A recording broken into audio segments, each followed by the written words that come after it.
let's go to another issue. It's supposed to be good news. You know, that simplified tax regime that has gotten the approval of the executive, a proposal, one of the reforms proposed by the Taiwo Idele committee.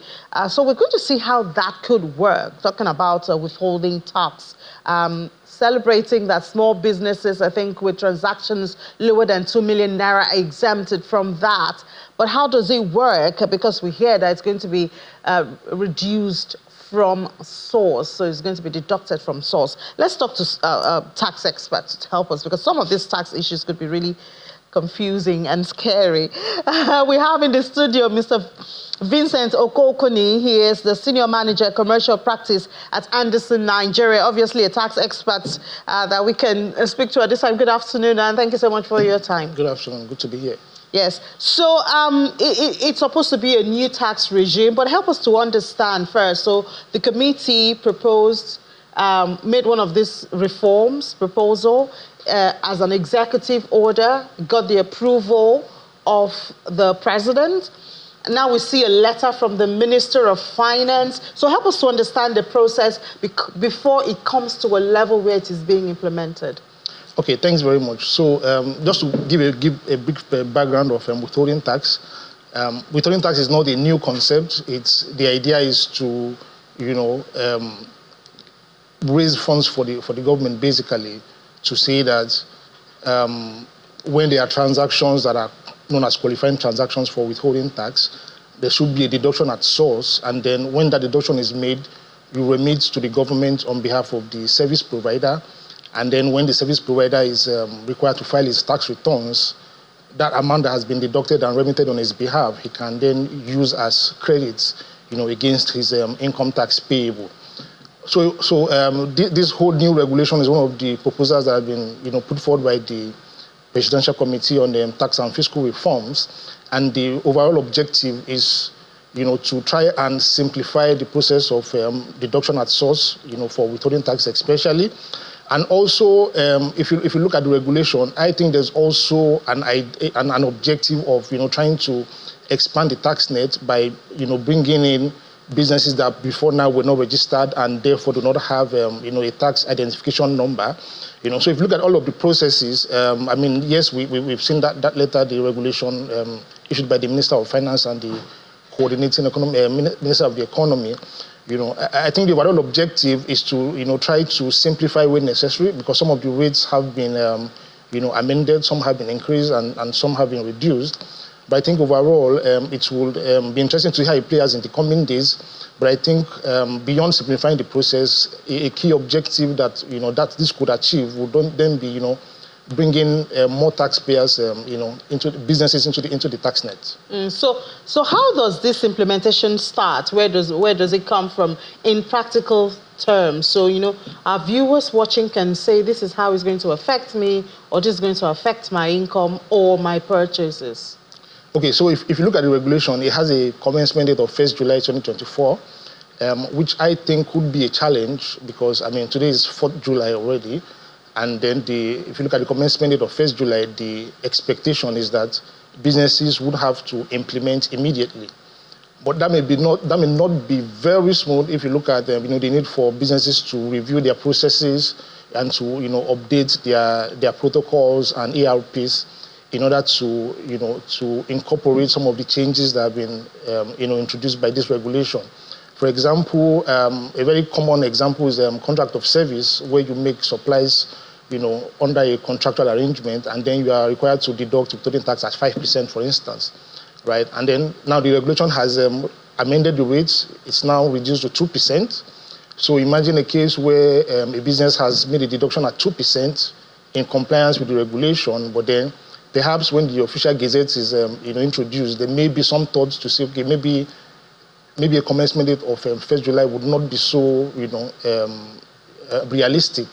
If there's a difference in commencement dates in the official gazette, for example, that could create a problem, you know, for businesses that might have gone ahead to, you know, implement based on this need date. So I would imagine that some thought is given to that, you know, in terms of. So you think there's a need for an adjustment to that commencement date? Yeah, I think so, because I mean the regulation came out same day, 1st July, when it was supposed to be effective. And I don't think that will have given businesses, sufficient time to, review their processes and update their systems, to incorporate those changes, especially when it comes to categorization of service providers and, adjustments in rates for withholding tax deduction.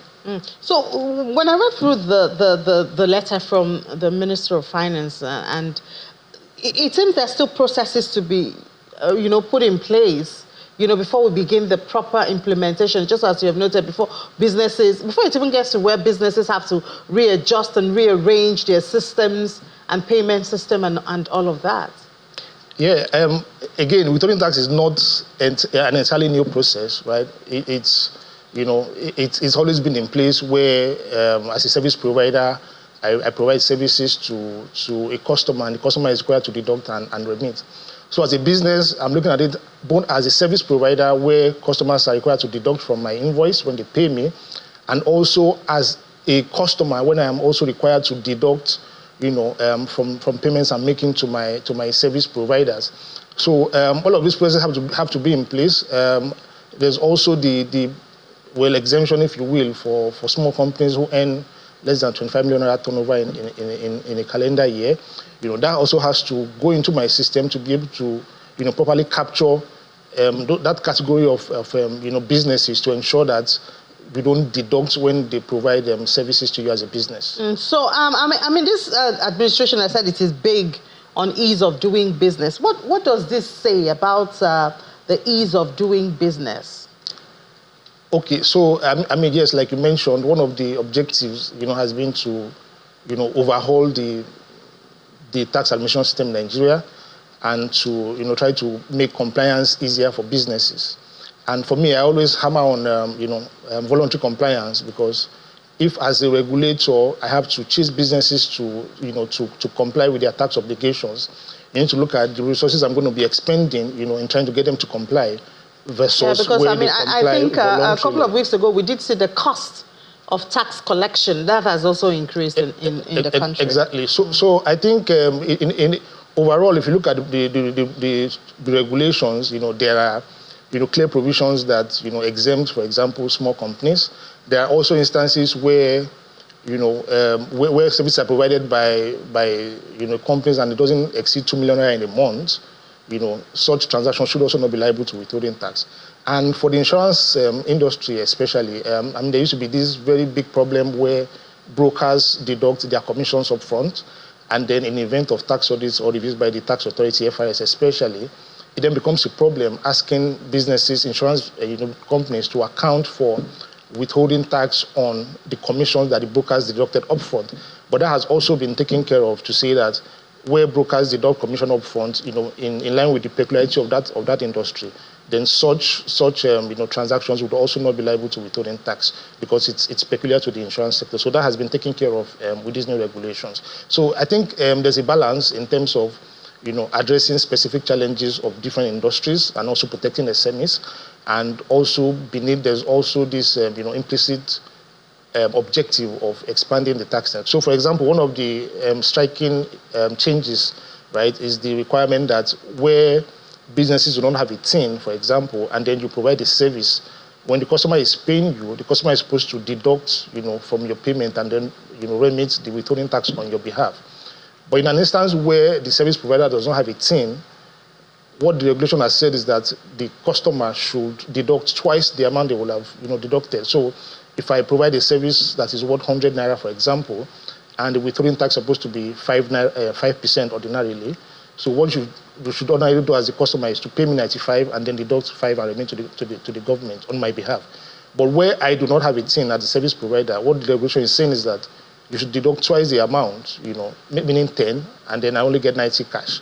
So I think what that could do is to force businesses to regularize their affairs and make sure that to register with the tax authorities that's applicable. And if you're able to achieve that, that could also expand the tax net and potentially more revenue for the government. It sounds to me like this is more job for tax consultants like yourself, because how many Nigerians will be knowledgeable enough to know? I mean, even in the United States, people have to employ the services of tax consultants to handle their tax, withholding, deductions, and all of that. And it sounds, like something that you would need an expert to help you manage this if you were even to benefit from the new reform? Yeah, I mean, typically where you have changes in legislation and tax laws, it's advisable to talk to an expert. Just that their services are expensive. Well, I mean, so you're trying to save some money, but you're also spending money. But you see, you also need to look at the value. I mean, if you do not consult a professional, and then you may have to pay for for your ignorance, and paying for ignorance may be far more costly compared to paying a professional to ensure that you comply and you are not found wanting as far as compliance is concerned. The cost of ignorance is always more. Thank you so much for your time, Mr. Okoni. Mr. Vincent Okoni, thank you so much. Senior Manager, Commercial Practice, Anderson, Nigeria. Thank you. We hope to discuss more about this tax and help more Nigerians to understand how they fit Anytime. I mean, it's a pleasure to be here. And I'll be available when next you call on me. Thank you so much. Thank you very much. All right, let's take a break. When we come back, we'll head to the markets. This day.